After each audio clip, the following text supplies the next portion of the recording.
na história foi criado. Uma vez na história foi criado. Uma vez na história foi criado. Uma vez na história foi criado. Uma vez na história foi criado. Uma vez na história foi criado um porta do Minecraft. Como é que é, maltinha de baleia? Mais uma semana, mais notícias. Terceira semana consecutiva que o jogo Thundermind anda-nos a fugir. Eu não sei o que é que se passa. Thundermind, despediste ou o que é que se passa? Eu não entendo. Bem, então vamos para as notícias da semana.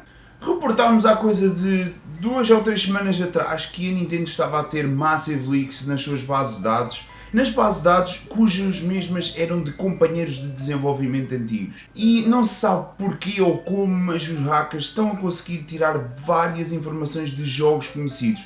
E esta semana já foi chamado de Giga Leak, porque sim, tem sido massivo a informação que tem sido leakada cá para fora.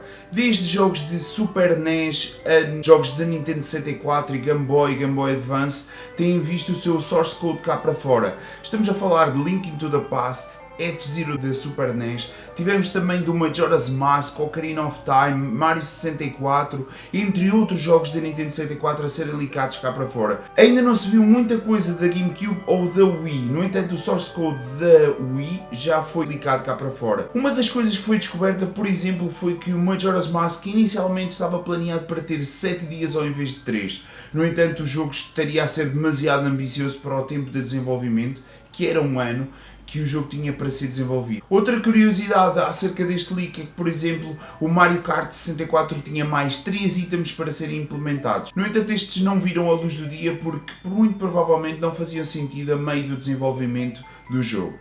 Na semana passada tivemos finalmente o anúncio dos exclusivos da Xbox e sim um pouco mais de gameplay de jogos já conhecidos.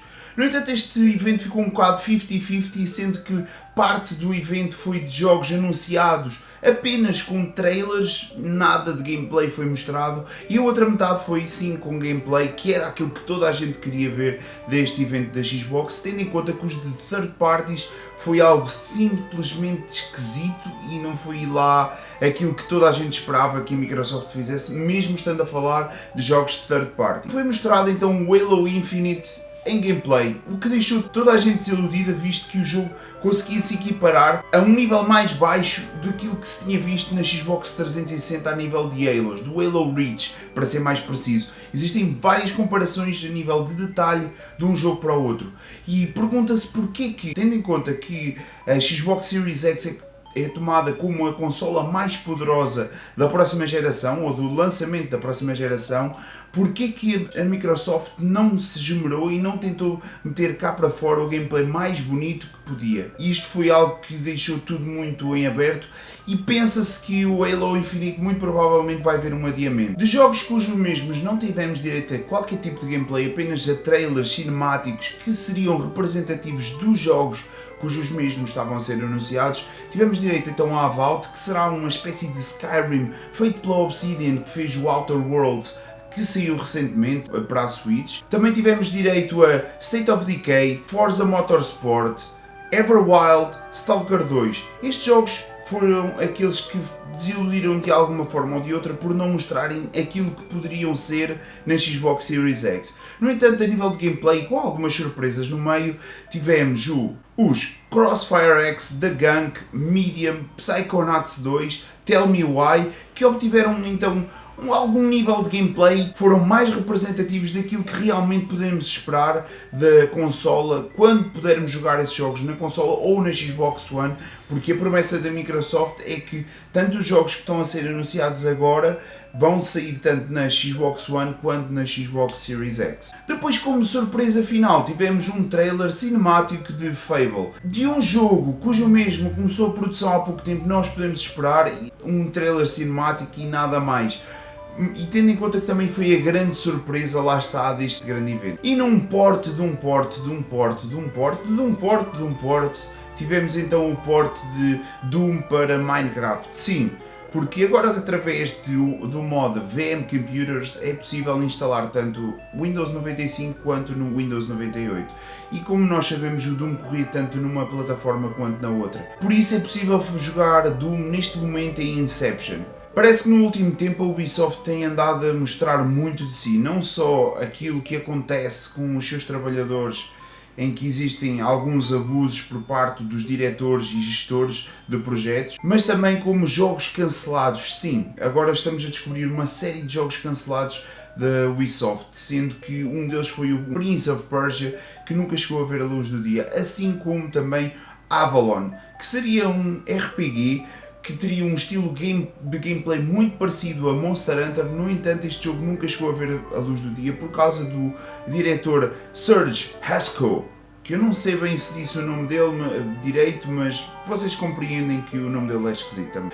O mesmo nunca gostou da direção artística que o jogo estava a tomar. Uma das temáticas que o jogo tomou foi a King Arthur com criaturas mágicas. Esse seria o conceito inicial do jogo. No entanto, o jogo passou por sci-fi, passou por cyberpunk e este diretor sempre implicou com este jogo e acabou por cancelá-lo. Este jogo estava a ser dirigido por Michael Laylaw, que basicamente é o ex-diretor do Dragon Age original. E ao que parece foi anunciado o primeiro jogo da Next Gen da Nintendo. Sim, isto é muito estranho. É muito estranho porque a Nintendo ainda não falou quase nada sobre a Next Gen e já foi anunciado o seu primeiro jogo. Isto porquê? Porque um jogo no Kickstarter atingiu o seu founding e um dos seus stretch goals é basicamente a Next Gen da Nintendo. Eles justificaram que a Next Gen da Nintendo estará dentro do alinhamento do lançamento do jogo, porque eles acreditam que só acabarão de desenvolver o jogo ou em 2022 ou em 2023. E para não se estarem a comprometer com a current gen da Nintendo, preferem dar o stretch goal então para a next gen da Nintendo. Se caso isso não venha a acontecer, eles prometeram que vão ter refunds prontos para toda a gente que pedir o refund que deu pledge então na next gen da Nintendo. Este jogo chama-se Eiyuden Chronicle e é basicamente um Suikoden espiritual. Já em outras notícias, Doctray disse que descobriu então, através do LinkedIn, não é? Porque no LinkedIn ele tem descoberto várias informações de jogos ainda não revelados e de tecnologias que vão ser utilizadas em jogos. E ele descobriu que existe um hiring de um desenvolvedor para a Nvidia que vai trabalhar numa consola next gen. Como a Nvidia neste momento só trabalha com a Nintendo, como é lógico, adivinhou-se logo que seria a Nintendo a utilizar esta nova tecnologia. E esta nova tecnologia chama-se DLSS, que é basicamente um algoritmo AI que vai correr numa unidade computacional paralela